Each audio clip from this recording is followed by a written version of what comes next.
अस्सलामुअलैकुम व्यूअर्स, आप देख रहे हैं प्रोग्राम छोटी ईद की बड़ी खुशियाँ। और आपको सबसे पहले तो ईद की बहुत बहुत बहुत मुबारक हो। और इसी के साथ आप देख रहे होंगे कि मैं एक बड़ी खूबसूरत सी जगह पे मौजूद हूँ। तो जी आपको बताती चलूँ, आपकी होस्ट आज अपनी ईद की खुशियाँ और आप सबकी ईद की खुशियों को बढ़ाने के लिए मौजूद हैं डॉक्टर राना तारिक साहब के घर, जो कि मौजूदा बहावलपुर के MPA भी हैं, जिनका हल्का 254 है, और एक अच्छे इंडस्ट्रियलिस्ट और एक अच्छे पॉलिटिशियन भी हैं, जिनके बारे में अगर ये कहा जाए कि वो इंतहाई नेक दिल इंसान और सॉफ्ट स्पोकन इंसान है तो वो बिल्कुल गलत नहीं होगा। आज जो कि हम ईद की खुशियों को मनाने के लिए आए हैं, तो बहुत कुछ होने वाला है इस प्रोग्राम में, बहुत एंटरटेनमेंट होगा। आप सब ने यहाँ रहना है क्योंकि हम पहुँच चुके हैं डॉक्टर राना तारिक साहब के घर। आज उनके साथ, उनके दोस्त अहबाब के साथ खुशियाँ मनाएंगे और आप लोग भी एंटरटेन होंगे। तो आइए चलते हैं, अपना प्रोग्राम शुरू करते हैं। जी व्यूवर्स, आपको अपनी स्क्रीन्स देख के तो पता चल गया होगा कि आज हमारे साथ कौन सी शख्सियत मौजूद है, तो मैं उनका तारुफ भी करवाती चलूँ कि हमारे साथ मौजूद हैं डॉक्टर राना तारिक साहब, जो कि MPA बहावलपुर इलेक्ट हुए, जिनका ताल्लुक़ हल्का 254 से है। और यकीनन ये कहना बिल्कुल भी गलत नहीं होगा कि वो इंतहाई नेक दिल इंसान और सादा मिजाज इंसान हैं, और जिनका ताल्लुक़ एक इंतहाई नोबल बिज़नेस फैमिली से है। और बिल्कुल वो एक अच्छे इंडस्ट्रियलिस्ट और एक अच्छे पॉलिटिशियन की हैसियत से उन्होंने माशरे में एक बहुत अच्छा नाम भी बनाया है।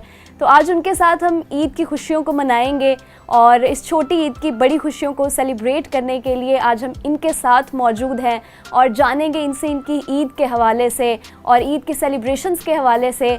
आइए उनसे बात करते हैं। अस्सलाम वालेकुम। वालेकुम सलाम। सर, पहले तो छोटी ईद की बड़ी खुशियाँ आपको बहुत मुबारक हो। खैर मुबारक, आपको भी बहुत बहुत और व्यूअर्स को भी बहुत मुबारक। बहुत शुक्रिया। बहुत सर बताइए, कैसे हैं आप? ठीक ठाक हैं? जी अल्लाह का शुक्र है, अल्हम्दुलिल्लाह। और सर, ईद के हवाले से पहले मैं आपसे पूछना चाहूँगी कि ये जो ईद का रोज़ है, ये जो छोटी ईद की ये जो खुशियाँ होती हैं, जिसको मीठी ईद भी कहा जाता है, तो इस रोज़ आपकी क्या मसरूफियात होती हैं? दिन के आगाज़ से लेके इख्तिताम तक क्या क्या आपकी मसरूफियात रहती हैं?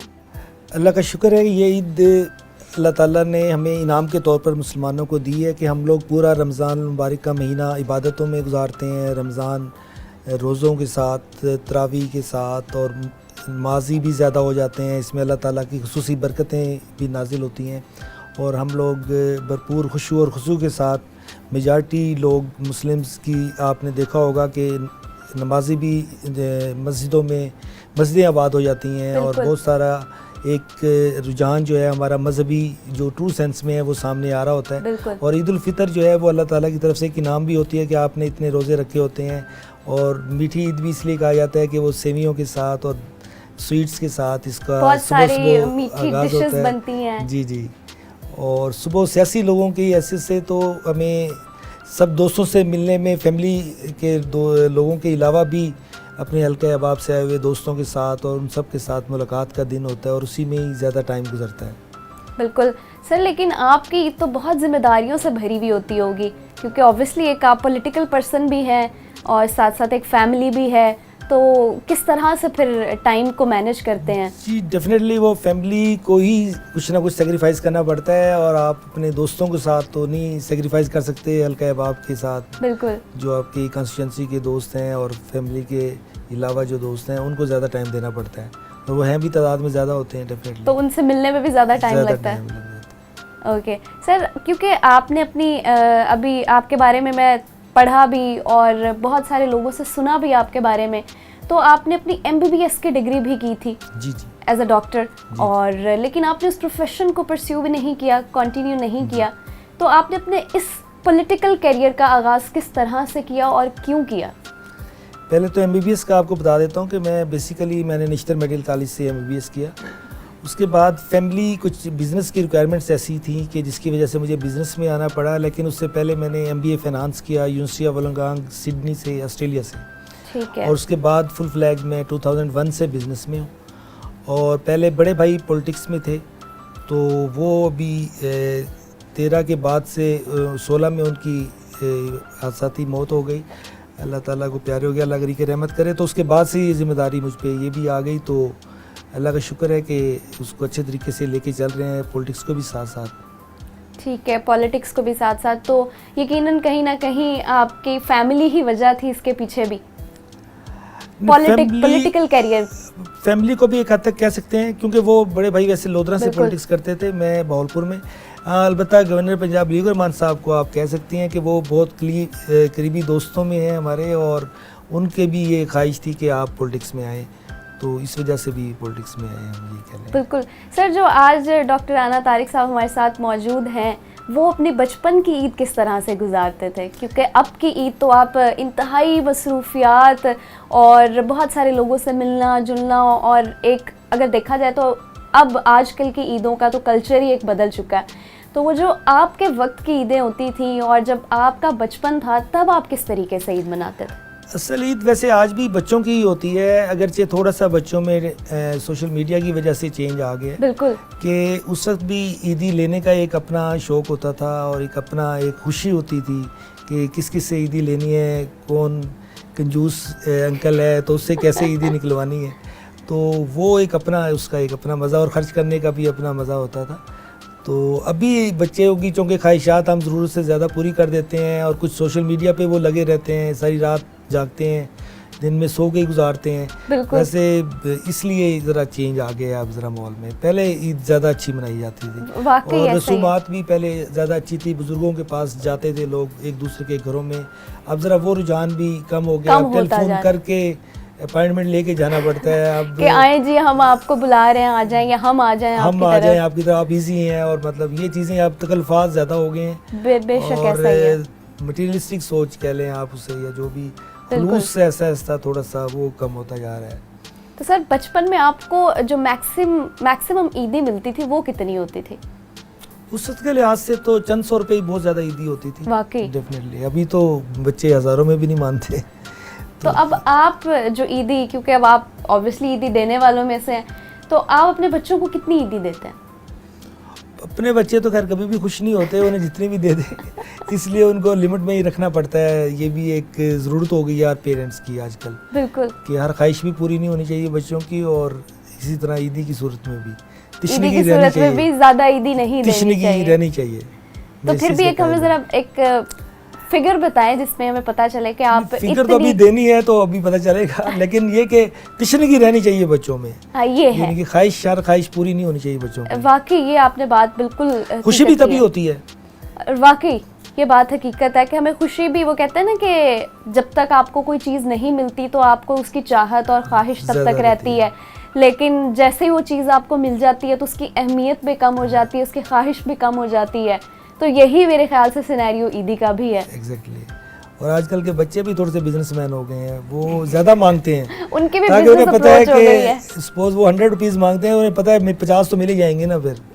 अच्छा, तो वो मांगते ही उस हिसाब से हैं कि चले 50 तो मिलना है, इतना भी मिल जाए तो हम काम चला लेंगे। ठीक है, तो सर फैमिली वाले कभी आपसे गिला नहीं करते कि बच्चे, आपकी वाइफ या फैमिली में जो भी मेंबर्स हैं कि नहीं आज आप हमें टाइम दें, और वो कभी बच्चे होते हैं ना कि बज़िद हो जाते हैं कि नहीं आज बाबा हमें टाइम दें आप? वो तो अब जब से पॉलिटिक्स में आए हैं हफ्ता 10 दिन बाद एक लड़ाई हो जाती है, और अभी पिछले दिनों भी उन्हें बच्चों को अकेले मैंने उम्रे पे भेजा है। अच्छा, माशाल्लाह। खुद नहीं जा सका उनके साथ, सिर्फ इसलिए कि टाइम नहीं था, खुद नहीं जा सके। तो ठीक है सर, वो अंडरस्टैंड भी करते जा रहे हैं, लेकिन फिर भी ये इशू, लेकिन फिर भी इन मामलात को लेके चलना मेरे ख्याल से बहुत मुश्किल होता है। तो सर जो दोस्त है बाब आपकी तरफ आते हैं तो वो भी ख्वाहिश करते हैं कोई कि जी हम राना साहब के पास जा रहे हैं और आपके पास आके हम ये चीज़ खाएंगे, खाने पीने की ख्वाहिश भी करते हैं? जी बिल्कुल, वो अल्लाह का शुक्र है कि वो घर ओपन है, वो मतलब एनी टाइम, घर को ही मैंने ऑफिस भी बनाया हुआ है पॉलिटिकल, तो इसलिए वो कोई ऐसा इशू नहीं है। वो तो ख्वाहिश करके आते हैं जी आज हम ये खाएंगे आपके पास। बिल्कुल बिल्कुल। तो सर आप जब ईद का आगाज़ होता है तो आप लोगों की तरफ, अपने अहबाब की तरफ जाना ज़्यादा पसंद करते हैं, या लोगों को या अपने अहबाब को इनवाइट कर लेते हैं कि जी आप हमारे घर आ जाएं तो ईद की खुशियां जो है वो इकट्ठी मनाते हैं? नहीं, ये 2 वे ट्रैफिक ही होती है। आप बुज़ुर्गों के पास आपको खुद जाना पड़ता है, और बाकी पॉलिटिकल लोग भी कुछ के पास हमें बड़े सीनियर दोस्त होते हैं जो उनके पास जाना होता है, और बाकी जो आना है जिन्होंने वो उन्होंने आना होता है, तो वो फिर डुअल वे होती है। दोनों तरफ से आपको बराबरी के साथ चलना पड़ता है। ठीक है सर, एक और सवाल जो मेरे अभी फिल वक्त जहन में आया कि जो हमारी आजकल की नौजवान नस्ल है, अगर आपने देखा जाए तो मोस्टली 20 to 30% लोग जो है वो ईद की नमाज़ पे भी नहीं जा पाते। और ये कल्चर बड़ा बढ़ गया है कि जी ईद की नमाज़ पे सोए रहना, या इस चीज़ को ज़रा आप मुझे बताएं कि आपको क्या लगता है कि इसके पीछे क्या फ़ैक्टर्स हैं, और ये जो हमारी नौजवान नस्ल है इसको किस तरह से हम इस कल्चर से दोबारा वाबस्तगी करवा सकते हैं कि ये चीज़ें जो है हमारे एक बहुत कल्चर का एक नुमाया हिस्सा है और हमारे लिए बहुत ज़रूरी है। साउथ पंजाब में तो आप कह सकती हैं कि फिर भी अभी मौजूद है ये कल्चर, अपर पंजाब साइड पे शायद होगा क्यों, लेकिन यहाँ भी सोशल मीडिया ने काफ़ी बुरे असरात डाले हैं और जिसकी वजह से वो सारी रात सोते नहीं हैं, तो फिर वो मतलब जाग नहीं पाते। और हमारे यहाँ ईद नमाज का भी ये कंसेप्ट कुछ जगहों पे ऐसा है कि फजर तक वो जाग ही रहे होते हैं लोग, लेकिन ईद नमाज जो है वो लेट होती है ज़रा, तो वो फिर 2-3 घंटे का जो गैप होता है उसमें बच्चे जो सो जाते हैं फिर वो उठते नहीं हैं। ये भी एक रीज़न है, ये भी एक रीज़न है। तो हम किस तरह से उनको जैसे सऊदी अरब या दूसरे यूएई ममालिक में ये होता है कि ईद उल फितर जो है वो नमाज फजर के थोड़ी देर बाद साथ ही पढ़ा दी जाती है। लेकिन सर हमारे यहाँ तो ये भी ट्रेडिशन है, ये भी कल्चर है कि कोई ईद नमाज जो है वो 9 बजे हो रही है, कोई ईद की नमाज 10 बजे हो रही है कुछ इलाकों में। हमारे यहाँ बकायदा उसे रस्म समझ के मनाया सेलिब्रेट किया जाता है, जबकि सऊदी अरब वगैरह में ऐसा नहीं होता। नमाज फजर के फ़ौरन बाद ही ईद की नमाज हम अदा कर सकते हैं कुछ टाइम के बाद। Okay, thank you so much sir. अभी वक्त हो चुका है कुछ ब्रेक का, और ब्रेक के बाद वापस आएंगे। बहुत सारी और बातें भी आपको सुनने को मिलेंगी और जानेंगे, देखेंगे, सुनेंगे कि किस तरह से डॉक्टर अना तारिक साहब अपनी ईद अपनी फैमिली के साथ और अपने दोस्त अहबाब के साथ मनाते हैं। लेकिन वक्त हो चुका है एक ब्रेक का, वापस आऊँगी मैं एक छोटी सी ब्रेक के बाद। आपने कहीं नहीं जाना, देखते रहना है छोटी ईद की बड़ी खुशियाँ।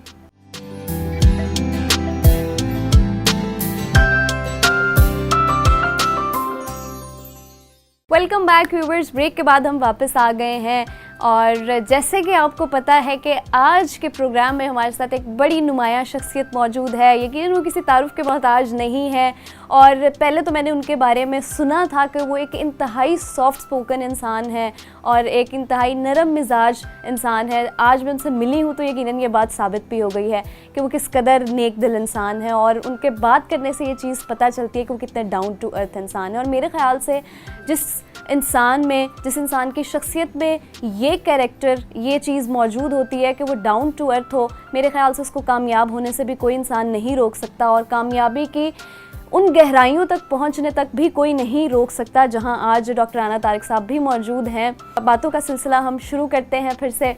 तो सर, चूँकि मैं आपसे अभी मिली हूं तो मुझे वाकई इस बात का अंदाज़ा हुआ है कि लोग आपके बारे में बिल्कुल ठीक कहते हैं कि आप वाकई बहुत सॉफ्ट स्पोकन इंसान हैं। और सर, ये मैं अभी पूछना चाहूँगी कि सियासत का जो अभी आगाज़ हुआ है, चूँकि आप अभी एज ए MP बहावलपुर भी इलेक्ट हुए हैं, तो अभी जो एक नई गवर्नमेंट फॉर्मेशन हो रही है उसका विज़न क्या है? जी, अल्लाह का शुक्र है कि ये हमारी गवर्नमेंट फ़र्स्ट टाइम नहीं बन रही। नून लीग की गवर्नमेंट जो है आपके सामने, पहले शहबाज शरीफ साहब जब, और पहले मियाँ नवाज शरीफ साहब भी वज़ीर आला रहे हैं, और शहबाज शरीफ साहब भी 2 टर्म और वज़ीर आला रहे हैं, और अभी भी वज़ीर आज़म हैं वो। और मरियम नवाज़ साहिबा हमारे कायद मियाँ नवाज शरीफ की बेटी हैं, और वो उनके साथ एज आ मॉन्टर के तौर पे भी काम कर रहे हैं और उनको गाइड भी कर रहे हैं, और वो ख़ुद भी बड़े एंथुसियास्टिक हैं, बड़े हाई प्रोफाइल हैं, उनमें जज्बा भी है काम करने का, और उन्होंने साबित भी किया है कि वो इसकी अहल हैं।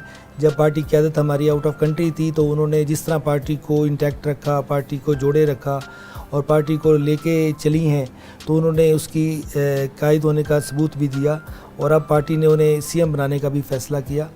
तो वो एज अ CM अब वो एक एक दिन अपना काउंट कर रही हैं कि कैसे मैं एक एक मिनट, बल्कि हमें बता रही थी कि वो रात 12:30 बजे अपने घर जाती हैं और सुबह 7 बजे दोबारा ऑफिस होती हैं, और भरपूर तरीके से उनके तमाम सेक्टर्स पे उनकी फ़ोकस है।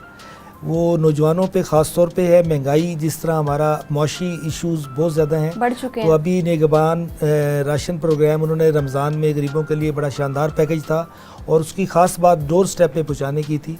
वो अगरचे सबको तो नहीं मिल सकता और लोग क्रिटिसाइज़ भी करते हैं, लेकिन उसकी जो रूह थी वो उनकी तस्कीन के लिए और हम सब की तस्कीन के लिए बहुत अच्छी चीज़ थी कि डोर स्टेप पे हमने गरीबों को राशन पहुँचाया। और अब सफाई निस्फ़ ईमान है, सुथरा पंजाब के नाम से दूसरा प्रोग्राम उन्होंने लॉन्च किया है और वो पूरे पंजाब में अब सफाई मुहिम चल रही है इस वक्त। और चूँकि बीमारियां भी डेंगू और दूसरी जो बीमारियां हैं वो यही पानी खड़ा होने से, पॉन्ड्स बनने से और मुख्तलिफ जगहों पे सफाई ना होने की वजह से ही बीमारियां और ये मॉस्किटोज़ ग्रो करते हैं और बीमारियां फैलती हैं। तो इसके लिए उनका हर सेक्टर पे, मैं अगर सेक्टर वाइज बताऊं तो हेल्थ को वो बड़ा फोकस कर रही हैं। अभी उन्होंने कैंसर इंस्टीट्यूट का भी इस गोदा में स्टोन रखा है, आगाज़ कर दिया है। इसी तरह वो तमाम हॉस्पिटल्स में जा रही हैं जहाँ पे मिसिंग फैसिलिटीज़ हैं। और BHU और RHC सेंटर जो कि पेरिफेरी पे हमारे यहाँ साउथ पंजाब में बड़ा गैप है, लोग टीचिंग BVH जैसे हॉस्पिटल है हमारा मेन, इसकी तरफ बड़ा वो रश करते हैं। अगरचे हमारे जो फार्मर फेडरल मिनिस्टर एजुकेशन थे, अभी गवर्नर पंजाब हैं बिलीकुर रहमान साहब, उन्होंने बहुत सेक्टर, हेल्थ सेक्टर में बहुत काम किया, भावलपुर किया बेशक। सिविल हॉस्पिटल जहांगीरवाला टीचिंग इंस्टीट्यूट बनाया, 400 बेड का हॉस्पिटल, कार्डियक हॉस्पिटल बना यहाँ पे, फुल फ्लैज हॉस्पिटल इंडिपेंडेंट, जिसकी वजह से पब्लिक को किडनी बहुत सेंटर, फायदा हुआ। ICU, ब्लड बैंक उसके जो है इंडस हॉस्पिटल वाले रन कर रहे हैं। बिल्कुल। तो बेशुमार हेल्थ में काम हुए हैं, लेकिन इसके बावजूद अब पॉपुलेशन जो कि हमारी बहुत ज़्यादा बढ़ती चली जा रही है, उसी तरह हॉस्पिटल्स की भी हमें मज़ीद ज़रूरत है और अपग्रेडेशन की भी ज़रूरत है और उनके डिसिप्लिन की भी, क्योंकि पिछली जो बैड गवर्नेंस रही है लास्ट 5 ईयर्स में उसके अंदर बड़े प्रॉब्लम्स आई हैं। BHU वीरान हो गए हैं, RSC सेंटर वीरान हो गए हैं, DHQ भी वीरान हो गए हैं। उन सबको आबाद करना है, उन्हें मतलब अच्छा डिसिप्लिन करना है, उनकी अकाउंटेबिलिटी करनी है और उनको फैसिलिटेट भी करना है। तो उस पर बड़ा फोकस है। इसी तरह एजुकेशन की, स्कूलों पे out of going school children हमारे बहुत बढ़ गए हैं इन लास्ट 5 ईयर्स में। उनको स्कूल में वापस लाने के लिए भी, क्योंकि बिलीकुर रहमान साहब फेडरल मिनिस्टर एजुकेशन भी थे, तो वो हमें बताते रहते थे कि इतने school out of school children कम हो गए हैं। तो अब वो तादाद जो है उस पर भी फोकस है और उसके लिए हमसे शुरू से डे 1 पे स्कूल का पूछा गया है कि आप ये बताएं कि आपके कौन से स्कूल अपग्रेड होने वाले हैं। प्राइमरी नहीं है तो प्राइमरी नया बनाएंगे स्कूल, और अगर प्राइमरी है तो उसको मिडिल करेंगे, मिडिल है तो हाई करेंगे, हाई है तो हायर एजुकेशन करेंगे, ताकि स्कूलों की अपग्रेडेशन हो और मैक्सिमम बच्चे स्कूलों में जा सकें, तालीम हासिल कर सकें, फ्री ऑफ कास्ट तालीम हासिल कर सकें।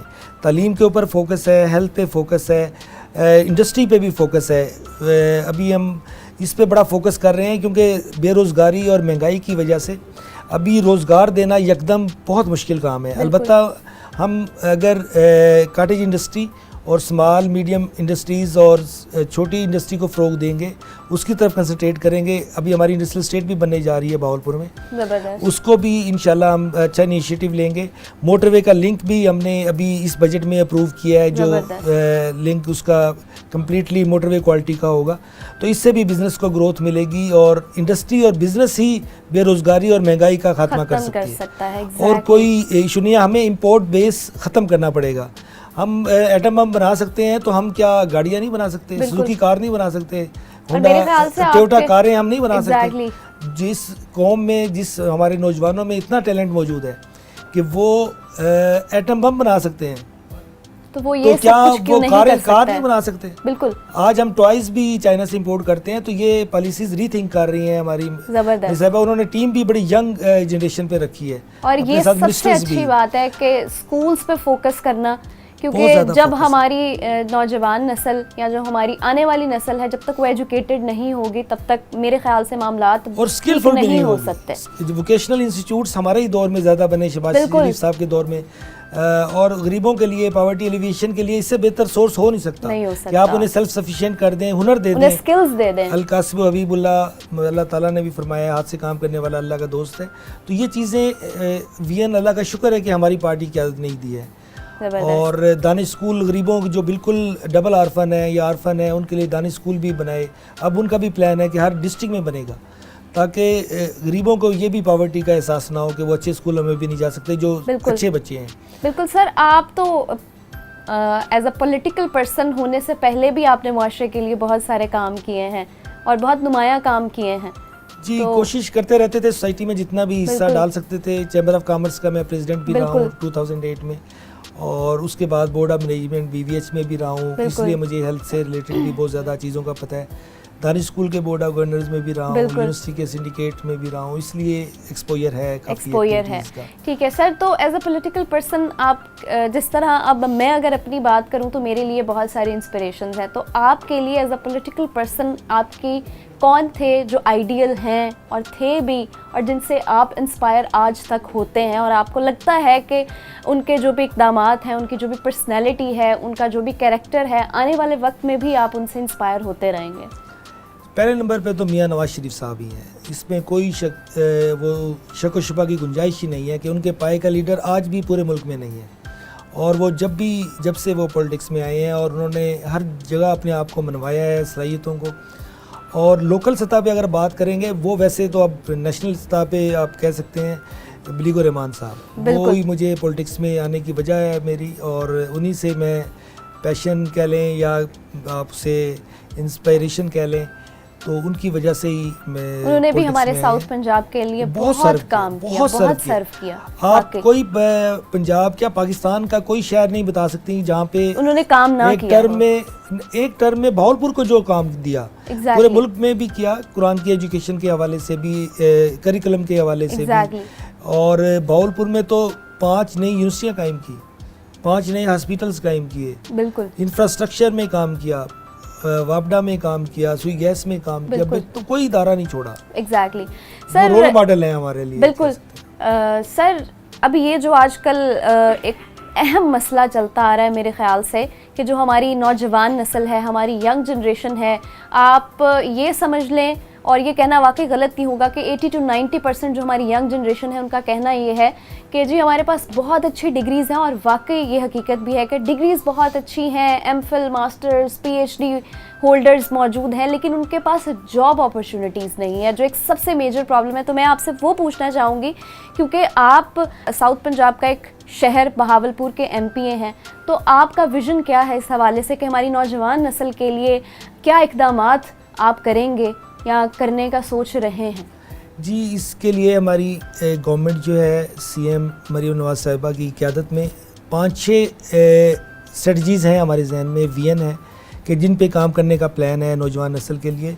एक एंगल आपको 2 एंगल पहले भी डिस्कस कर चुका हूँ, जैसे हमने वोकेशनल तालीम उन्हें देनी है, हुनर देना है उन्हें, क्योंकि जॉब की अगर आप रेशो निकालें ना पूरे पाकिस्तान में तो 1% है। बिल्कुल, तमाम सेक्टर्स मिला लें आप, आर्मी के, पुलिस के तमाम सेक्टर्स मिला लें तो 1% से ज़्यादा नहीं है। तो 1% मीन के 25 करोड़ की आबादी है, तो आप कितने लोगों को रोज़गार दे सकते हैं। तो इसलिए हमें ये भी कन्वे करना ज़रूरी है अपनी नई नस्ल को कि आप लोगों ने अब हुनर की तरफ आना है। आईटी की जैसे बात होती है, आईटी आजकल हॉट टॉपिक है, और वो भी एक हुनर है ना आईटी का, कि आप एक्सपोर्ट भी कर सकते हैं उसमें। हमने इंपोर्ट को डिस्करेज करना है, जैसे मैं पहले भी बात कर रहा था, तभी हम सेल्फ सफिशिएंट होंगे। ये जो IMF और दूसरे हमें लोन्स और चीज़ों में जाना पड़ता है, अगर हम आज अपनी ये गाड़ियाँ, व्हीकल ही, मैं इसकी मिसाल दोबारा देना चाहूँगा, व्हीकल्स आप इंपोर्ट पे बैन कर दें या अपनी बनानी शुरू कर दें और उसको लोग गरीब आदमी उन्हें लेने लग जाएं, तो वो एक बहुत बड़ा गेम चेंजर हो सकता है। इसी तरह उन नौजवानों के लिए हमें इंडस्ट्रीज़ की तरफ भी जाना पड़ेगा ताकि उनको रोज़गार मिल सके। इसी तरह हम जैसे स्कूलों की बात कर रहे थे कि हम तमाम स्कूलों को पूरे पंजाब में अपग्रेड कर रहे हैं, ताकि क्योंकि हमारी आउट ऑफ स्कूल चिल्ड्रन बहुत ज़्यादा होते जा रहे हैं, तो उनको स्कूल में लाने के लिए हमें स्कूल ज़्यादा चाहिए, तो इदारे ज़्यादा चाहिए, तो रोज़गार भी फिर निकलेगा डेफिनेटली। एग्जैक्टली। टीचर्स हमें और भर्ती करने होंगे। इसी तरह हेल्थ सेक्टर को जब हम इम्प्रूव करेंगे और बनाएंगे, हॉस्पिटल्स और बनाएंगे, तो उसमें भी जॉब्स निकलेंगी। यूनिवर्सिटीज़ और बनाएंगे, कॉलेजेस और बनाएंगे, तो उसमें भी जॉब्स निकलेंगी। यानी जैसे इदारे बेहतर होते जाएंगे, उसी तरह जॉब अपॉर्चुनिटीज़ बढ़ती जाएंगी। हाँ जी। ओके सर, इसी गुफ्तगू के सिलसिले को बढ़ाएंगे, लेकिन वक्त हो चुका है एक ब्रेक का, और जी वापस आएंगे। बहुत सारी अभी मज़ीद बातें हमने करनी है, आप सबने सुननी है, और यकीनन आप सबको बहुत मज़ा आ रहा होगा। तो जी वक्त हो चुका है एक ब्रेक का, वापस आऊँगी मैं एक छोटी सी ब्रेक के बाद। आपने कहीं नहीं जाना, यहीं रहना है और देखते रहना है प्रोग्राम छोटी ईद बड़ी खुशियाँ।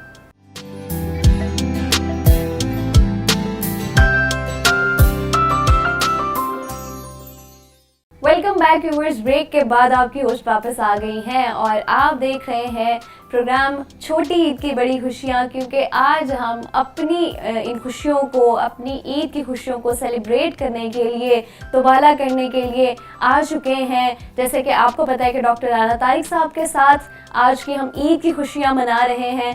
तो जी ब्रेक के बाद वापस आ गए हैं, गुफ्तगू का सिलसिला जारी रखते हैं। जी डॉक्टर साहब, चूँकि ईद का रोज़ है, ईद का मौका है, तो आपके दोस्त अहबाब भी आपकी तरफ आए हैं मिलने। तो ईद का ये जो दिन है, सुबह से क्योंकि ईद का दिन शुरू है, तो आपने क्या क्या किया, क्या क्या मसरूफियात रही अपनी, किस तरह से इस रोज़ को मनाया? क्योंकि अब की ईद में और आपकी पहले की ईद में बहुत फ़र्क होगा। अब आप एज अ पॉलिटिकल पर्सन भी काम कर रहे हैं, तो क्या फ़र्क था और किस तरह से दिन का आगाज़ किया?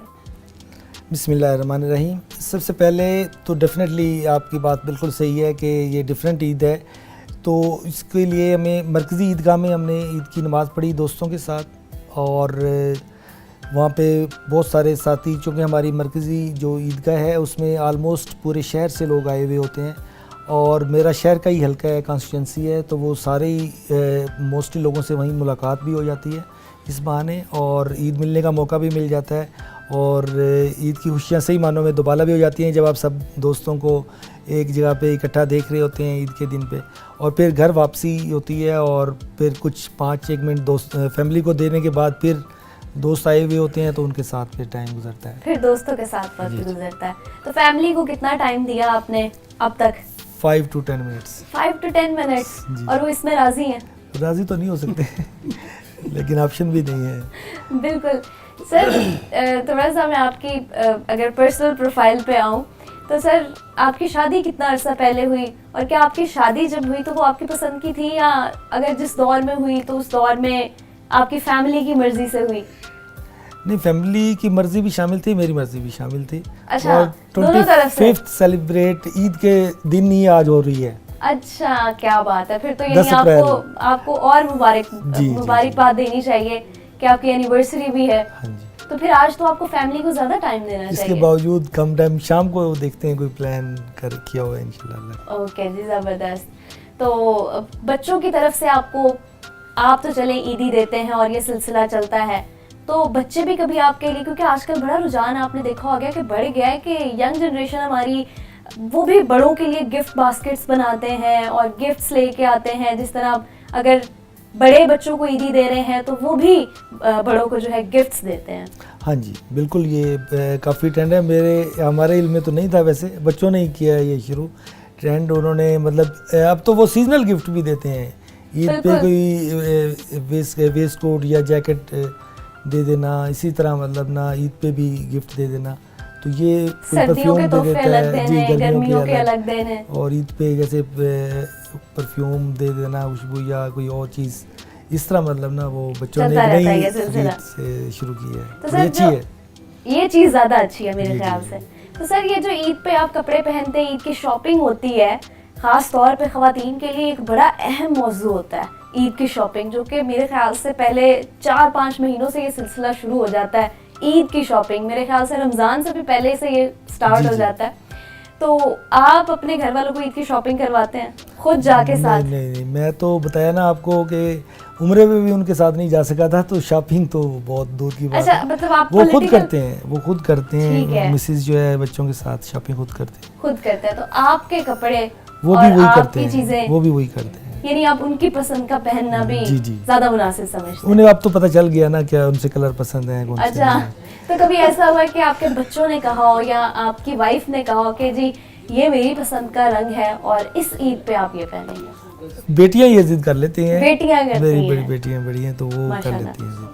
बड़ी बेटियां जिद करती हैं। अमूमन होता भी घरों में ऐसे है कि वालिद साहब से जो होती हैं वो बेटियों की अटैचमेंट ज्यादा होती है और वालिदा से बेटों की अटैचमेंट ज्यादा। मेरी बड़ी 3 बेटियां हैं माशाल्लाह, तो इसलिए वो ज्यादा लाडली भी हैं, वो फिर अपनी मनवाती भी हैं। तो कभी ऐसा नहीं होता घर में, क्योंकि हमारे घरों में भी अक्सर ऐसा होता है कि अगर बेटियों की ख्वाहिशात पूरी की जा रही हो तो वो अमूमन बेटे कहते हैं कि जी ये आपकी लाडली हैं और आप इनकी बातें मानते हैं, बल्कि तो फिर जो वालिद साहब होते हैं ना, उन पे एक स्टैंप लग जाती है कि ये जो है वालिद साहब जो है वो हर बात बेटियों की मानते हैं। मेरे ऊपर तो ये स्टैंप लग चुकी है, क्योंकि बेटा एक तो मेरा छोटा है। अच्छा, एक ही बेटा है, इसके बावजूद वो अपनी माँ का लाडला है और वो ओपनली कहता है मैं आपके साथ नहीं हूँ। अच्छा यानी उसका वोट आपकी तरफ है, मामा की तरफ है। बिल्कुल।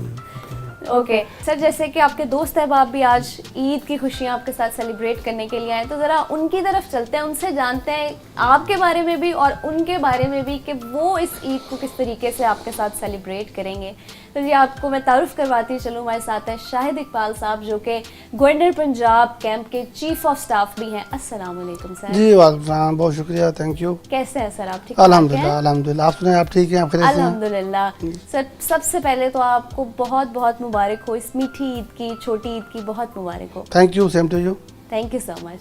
सर ज़रा अब आप बताएं कि क्योंकि आप आज डॉक्टर साहब के घर मौजूद हैं, तो ये ईद का सिलसिला जो सुबह से शुरू हुआ है ईद के रोज़ का, तो ये किस तरह से चल रहा है और आप आज के दिन की क्या प्लानिंग के साथ आए हैं कि जी डॉक्टर साहब के साथ ईद को इस तरीके से सेलिब्रेट किया जाएगा?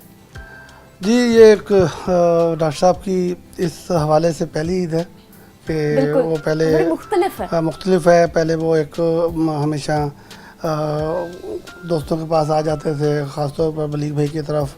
तो इस दफ़ा डॉक्टर साहब माशाल्लाह अल्लाह ताला ने इन्हें भावलपुर से MPA के अहदे पे नवाजा है, तो अब लोगों की तवक्कुआत भी हैं इनसे बहुत और ज़्यादा। बहुत ज़्यादा, और दोस्तों की भी डेफिनेटली बढ़ जाती हैं। तो बस उस सिलसिले में इनके साथ मेरे ख्याल से तो दोस्तों की तवक्कुआत थोड़ी सी कम हो गई होंगी क्योंकि अब मसरूफियात उनकी उस तरीके से बढ़ गई हैं, तो दोस्तों को टाइम देना भी ज़रा बेसिकली मुश्किल तो हो ऐसा गया समझना होगा। चाहिए, लेकिन ऐसा होता नहीं है। तो आज भी मैंने ये कह रहा था कि बड़े मसरूफ हो गए हैं कुछ आप। दोस्तों ने कहना शुरू कर दिया, यार डॉक्टर साहब किधर चले गए हैं। मैं कहा हमें तो पता था, ईद का चांद हो गए हैं डॉक्टर साहब। ऐसे ही है, बिल्कुल ऐसे ही है। चले तो फाइनली चांद पे ईद, चांद निकलने भी होती है, तो आप ईद सबकी हो भी गई ईद है, हो तो गई है। डॉक्टर साहब भी सबके सामने मौजूद है, चलें तो जी। सबकी ईद हो रही ये है भी अल्हम्दुलिल्लाह। मेरे ख्याल से तो ये जो रिश्ता होता है दोस्त अहबाब का, जी, ये बिल्कुल, एक बिल्कुल। इंतहाई खूबसूरत रिश्ता बिल्कुल होता ऐसे ही है है। जो आपका ना तो आपकी फैमिली के साथ होता है, ना आपका किसी भी इंसान के साथ वो रिश्ता नहीं हो सकता जो रिश्ता आपका अपने दोस्त अहबाब के साथ। बल्कि मैं तो ये कहता हूँ कि दोस्तों का रिश्ता शायद कहीं कहीं फैमिली से भी बढ़ जाता है, बेशक बेशक। और उसके साथ जो एक आपका कंफर्ट लेवल बढ़ जाता है, एक आपके साथ उनका एक बहुत उधर से डॉक्टर साहब से हमारा कोई 2006-07 से एक ताल्लुक़ जुड़ा था, तो अल्लाह का शुक्र है आज वो इतना अर्सा 18 साल हो गए हैं, तो उनके साथ मजबूत है। डे बाई डे वो मजबूत हुआ है, अल्लाह का शुक्र है। बहुत शुक्रिया सर, कुछ बहुत कहना शुक्रिया। चाहेंगे आप? बस बहुत शुक्रिया आपका, आपने आज ईद के दिन के लिए प्रोग्राम होस्ट किया, और डॉक्टर साहब को ख़ास तौर पर आपने एक इस प्रोग्राम के लिए एक टाइम दिया, तो अच्छी बात है कि हमारा रोही चैनल लोकल चैनल है, इसको प्रमोट होना चाहिए, आगे बढ़ना चाहिए, और इस तरह के चैनल को ज़्यादा से ज़्यादा हमारे पॉलिटिशियन को भी, बाकी लोगों को भी प्रमोट करना चाहिए। बहुत शुक्रिया सर, बहुत वेलकम जी, शुक्रिया। Thank you. जी डॉक्टर साहब के एक और दोस्त भी हमारे साथ हैं, वैसे तो बहुत सारे दोस्त अहबाब इनको मिलने के लिए आए हैं, लेकिन जो हमारे साथ अभी मौजूद हैं उनका मैं आपको बताती चलूँ। फ़हीम हसन कुरैशी साहब मौजूद हैं जो कि इंफॉर्मेशन सेक्रेटरी हैं, PMLN PP 253 से इंफॉर्मेशन सेक्रेटरी हैं फ़हीम हसन कुरैशी साहब, वो भी हमारे साथ मौजूद हैं, उनसे बात करते हैं। अस्सलाम वालेकुम अस्सलाम जी, क्या हाल है आपकी? खैरियत से? अल्हम्दुलिल्लाह मैं ठीक ठाक। आपको भी ईद की बहुत सारी खुशियाँ मुबारक खैर हो। मुबारक, आपको भी ईद मुबारक, और जितने भी हमारे देखने वाले नाजरीन हैं उन सबको ईद की खुशियाँ बहुत बहुत मुबारक हो। बहुत शुक्रिया, बहुत शुक्रिया। तो आप बताएं कि आपका ये जो ईद के रोज़ का सिलसिला, वैसे तो हमारे एक साल में 2 ईदें आती हैं और दोनों ही बहुत ज़्यादा जोश व जज्बे के साथ मनाई जाती हैं और एक कल्चर भी है हमारा, तो आपने इस ईद का दिन किस तरह से शुरू किया? और फ़र्स्ट ऑफ़ ऑल जिस तरह सब आपको पता है कि हम लोग जो है ईदगाह में जाके नमाज़ हमने अदा की, उसके बाद फिर ये है कि वहाँ जो ईदगाह में लोग थे दोस्त अब उनसे ईद मिले, और फिर उसके बाद पता लगा कि डॉक्टर अंतारिक साहब भी जो हैं वो घर पे मौजूद हैं, तो आपने सोचा यहाँ का रुख यहाँ किया पे जाए। रुक करें और इनके पास जाके कोई ज़रा डिशेस भी खाएं। फिर ये है कि डॉक्टर अंतारिक साहब हमेशा छोटे भाइयों की तरह समझते हैं, तो ज़बरदस्त। एज ए छोटे होने के नाते तो मैंने कहा चलो इस दफ़ा ईदी भी उनसे लेंगे। अच्छा। तो इसलिए अच्छा, मैंने 2 कहा- मकसद थे यहाँ हाँ, आने 2 के मकसद पीछे, एक थे। तो ईदी लेना, और बल्कि 3 मकसद। 3 मकसद। एक तो डॉक्टर साहब से आपसे मिलना, मिलना, फिर ईदी लेना, और फिर मज़ेदार किस्म के खाने खाने। बिल्कुल ऐसी है। तो आगे इनके तो साथ ये हमें इनमें से कितने मकसद आपके पूरे हो चुके हैं? अभी तो इंशाल्लाह उम्मीद है कि एक दोनों ही मकसद, पहला तो हो गया है, मिल भी लिए हैं, अभी 2 मकसद पूरे होने बाकी हैं।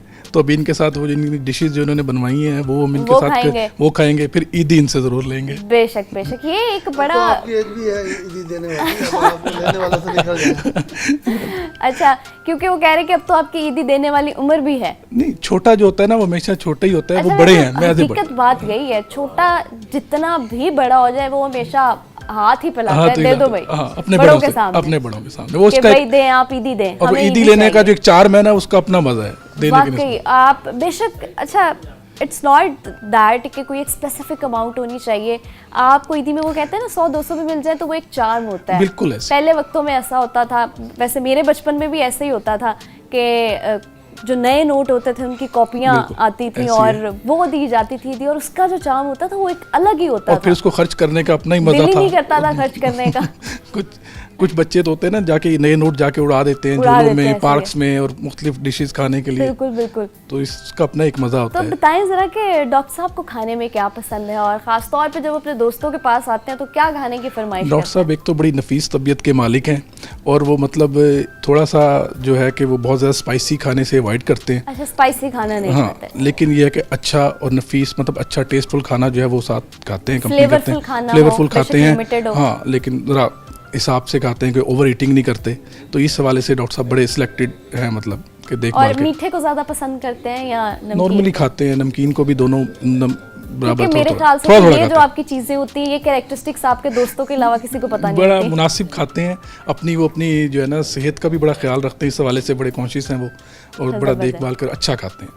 ठीक हो गया, बहुत शुक्रिया आपका, बहुत मजा आया आप लोगों से बात थैंक यू करके। So much. थैंक यू सो आपकी टीम मच का भी बहुत शुक्रिया, आप लोग आए। जी। खाने से पहले मैं आपको बताती चलूँ, जब तक खाना लगता है हमारे लिए तब तक आप लोगों को भी थोड़ा सा इंतज़ार करना पड़ेगा, क्योंकि वक्त हो चुका है एक ब्रेक का। वापस आएंगे हम छोटी सी ब्रेक के बाद, और ब्रेक के बाद वापस आने के बाद बहुत मज़ेदार किस्म के खाने होंगे और दस्तरखान सजा हुआ होगा, तो वहाँ पे कुछ बातचीत का सिलसिला जारी करेंगे। तब तक आप सब इंतज़ार कीजिए, और मुझे जाना है एक छोटी सी ब्रेक पे, और ब्रेक के बाद वापस आऊँगी। तब तक आप लोग देखते रहिए छोटी ईद की बड़ी खुशियाँ।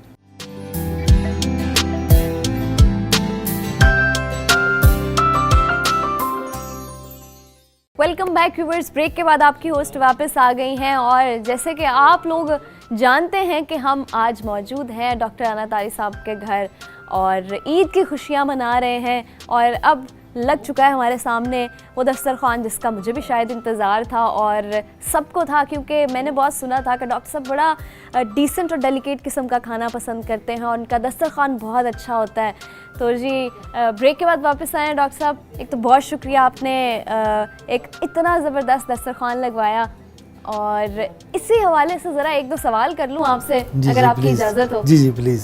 सर ज़रा आप बताइए, ईद का खाना तो चले बनता है, घर में कभी ये फरमाइश की गई बच्चों की तरफ से, या कभी घर वालों की तरफ से, या बीवी की तरफ से, कि जी आज का खाना जो है वो वालिद साहब बनाएंगे, आप बनाएंगे? फरमाइश तो कई मरतबा की गई, लेकिन पूरी नहीं हो सकी उनकी। अलबत्ता उनको मैं एडवाइजेज़ ज़रूर दे देता हूँ, क्योंकि मुझे एक्सपीरियंस हुआ जब मैं ऑस्ट्रेलिया में MBA फ़ाइनेंस कर रहा था, तो वहाँ हॉस्टल में फ़्लैट में जब हम रहते थे तो ख़ुद ही कुकिंग करनी पड़ती है वहाँ बाहर, तो कोई आपको बना के नहीं देता। तो वहाँ बारियाँ लगी होती थी, कोई चीज़ कोई बना ले और वो मिल के हम फिर कुकिंग कर लिया करते थे। तो इस तरह नुक्स निकालने में तो मैं बहुत ज़्यादा तेज़ हूँ, लेकिन इंडिविजुअली बनाने का कम ही इत्तेफाक हुआ है। इंडिविजुअली कभी, अच्छा कभी ऐसे हुआ कि उन्होंने, बच्चों ने ख़ास तौर पे बेटियों ने कहा हो आज हम आपके साथ किचन में बनाएंगे खाना? वो जब खुद बना रही होती हैं तब वो खड़ा कर लेती हैं साथ अच्छा, में। तब साथ खड़ा करती हैं। तो मेरे ख्याल से तो ये जो लम्हात होते हैं, ये भी ज़िंदगी के वो लम्हात होते हैं जो मेरे ख्याल से कभी वापस भी नहीं होते, Exactly. और जो हमेशा आपको ताहयात आपके साथ चलते रहते हैं, और आपकी ये वो ऐसी यादें हैं जो आपके दिल के बहुत ज़्यादा करीब होती हैं। तो डॉक्टर साहब, ये जो छोटी ईद को मीठी ईद का नाम दिया जाता है, तो ये क्यों दिया जाता है, ज़रा इसका थोड़ा सा बताएं। ये असल में कुछ तो रोज़ों की वजह से कि हमने रमज़ान ऐसा गुजारा होता है कि बिल्कुल खाना पीना बंद हुआ होता है। वैसे रोज़ों में तो हम जिस तरह पकोड़े समोसे असल में इस तरह खाते हैं जिस तरह ये फ़र्ज़ कर दिए गए हैं शायद, लेकिन ईद के दिन को चूँकि मीठी ईद भी कहा जाता है, और ईद उल अज़हा को चूँकि कुर्बानी होती है और उसमें साल्टिश या स्पाइसी डिशेस ज़्यादा बनते हैं, तो इस ईद पे मीठी चीज़ें ज़्यादा पसंद की जाती हैं, और रवायत ट्रेडिशनल वही चीज़ें ज़्यादा बनती हैं जिसमें खीर है, सेवियाँ हैं, या डिफरेंट फ्रूट चाट्स और ये चीज़ें ज़्यादा बनती हैं। तो इसलिए इसको मीठी ईद का नाम भी दे दिया। जी। ठीक हो गया। तो आज के टेबल पे कौन सी चीज़ जो है वो आपकी फरमाइश से बनाई गई है? सेवियाँ कह सकते यानी आपको ये ज़्यादा पसंद है? हैं। जी। तो कभी ऐसा इत्तेफाक हुआ कि बच्चों ने बनाया हो खाना आपके लिए, या आपकी कोई ऐसी फेवरेट डिश बनाई हो और वो आपको पसंद ना आई हो, लेकिन आपने फिर भी बज़िद हो के और अपने कहते हैं ना दिल पे पत्थर रख के खा लेना कि चलो ये मेरे बच्चे हैं और मेरी फैमिली है, डिसार्ड नहीं करता है? नहीं, बेटियों को ये एज हासिल है, मिसेज़ को नहीं। अच्छा वरना उनके खाने में नुक्स निकल जी, आते हैं। जी, जी। सबसे जो कहते हैं ना कि एक, अगर मैं खाने की बात करूं तो मेरे जहन में एक जो डिश आएगी वो बिरयानी होगी, अगर मैं खाने की बात करूं। तो अगर आप खाने की बात करें और आपकी पसंद की बात करें, जब खाने का नाम ले तो आपके जहन में ऐसी कौन सी डिश है जो सबसे पहले आती है और आप कहें कि दस्तरखान पे इस चीज़ का होना जो है वो लाजमी है? रोज़ तो नहीं, वैसे हफ्ते में 3 दिन मुझे भी बिरयानी बड़े शौक़ से खाने का इत्तेफाक है। और इसके अलावा चिकन ज़्यादा मैं फेवरेट है, चिकन शनवारी या इस तरह की चीज़ें, कढ़ाई और इस जी, तरह जी। की चीज़ें ज़्यादा पसंद करते हाँ हैं। चलते हैं अब, जो इतना खूबसूरत सा दस्तरखान लगा हुआ है और कहा जाता है कि खाने को ज़्यादा इंतज़ार नहीं कराते, तो मेरे जी, ख्याल से प्लीज़, शुरू करते हैं। Please, please. Sir please. आप प्लीज़।